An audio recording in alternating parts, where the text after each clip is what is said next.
Some houses aren't haunted, they're alive. And in 2018, 4 contractors found out what happens when a house doesn't want to be repaired. It wants to feed. The Black Hollow estate had been abandoned since the 70s, left rotting at the edge of a forgotten town, swallowed by overgrowth and silence. Marcus, the team lead, Lila, the architect, Jonah, a rookie, and Erwin, the electrician, were hired for a restoration inspection. Just a weekend job. The house loomed on a hill, sharp and unnatural against the storm clouds gathering above. Its windows were like blind eyes, its door already open as if expecting them.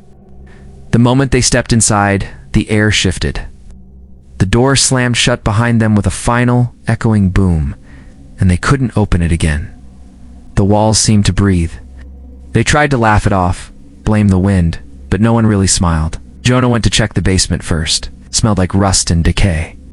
On the walls, he found long claw marks, gouges deep into the concrete, not from tools, not from animals.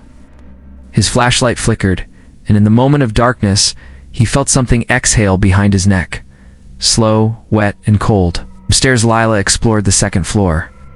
Portraits of the original owners lined the hallway, but every face was scratched out violently. Only one pair of eyes remained intact. As she passed it, the eyes blinked.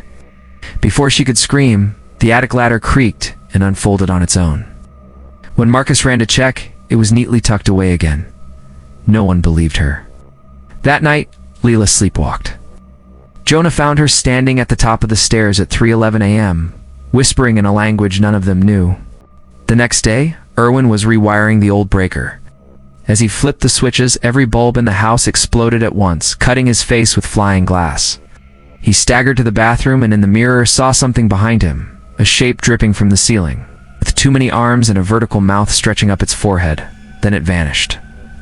Erwin said nothing, just started drinking more.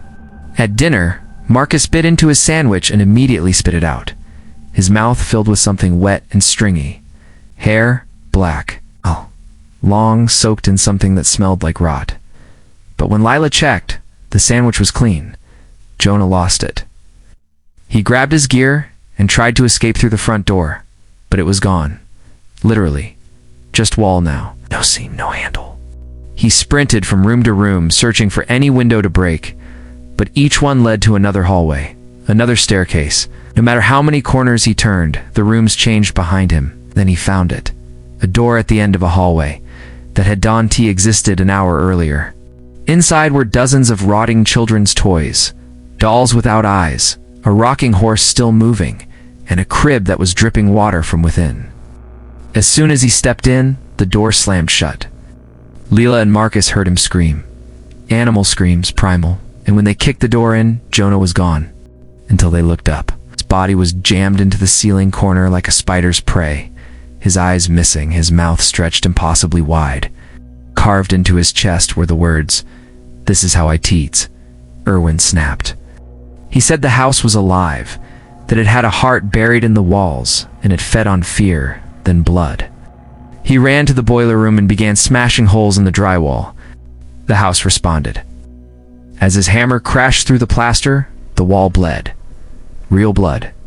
Thick, warm, and spurting. A scream echoed from inside the structure, shaking the floor beneath them. Then the vent above Erwin opened, and something pulled him in, fast, brutal. They never found his body.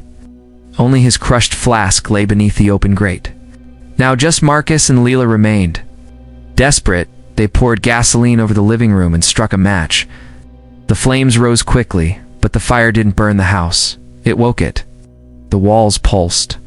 The wallpaper peeled away like flesh, revealing hundreds of blinking eyes embedded in the wood. The floor cracked open like a jaw, and from it rose Jonah's body, no longer human, twitching like a puppet held up by strings of hair. Marcus lunged at it with an axe, but the floor split and swallowed him whole. Leela screamed and ran, tears streaming, breath sharp, as the rooms folded and unfolded around her like shifting intestines. Finally, one window, just one, slid open on its own. No wind, no noise. She leaped through it, landing on the wet grass, broken and sobbing. When rescue found her 3 days later, she was covered in dried blood, barefoot. Yes. and whispering the same words over and over again. It's not a house, it's a mouth. No bodies were ever found. No fire damage. The house stood untouched, as if nothing had ever happened.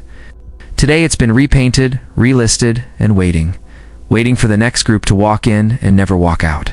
Because some houses aren't haunted, they're predators, and this one is still hungry.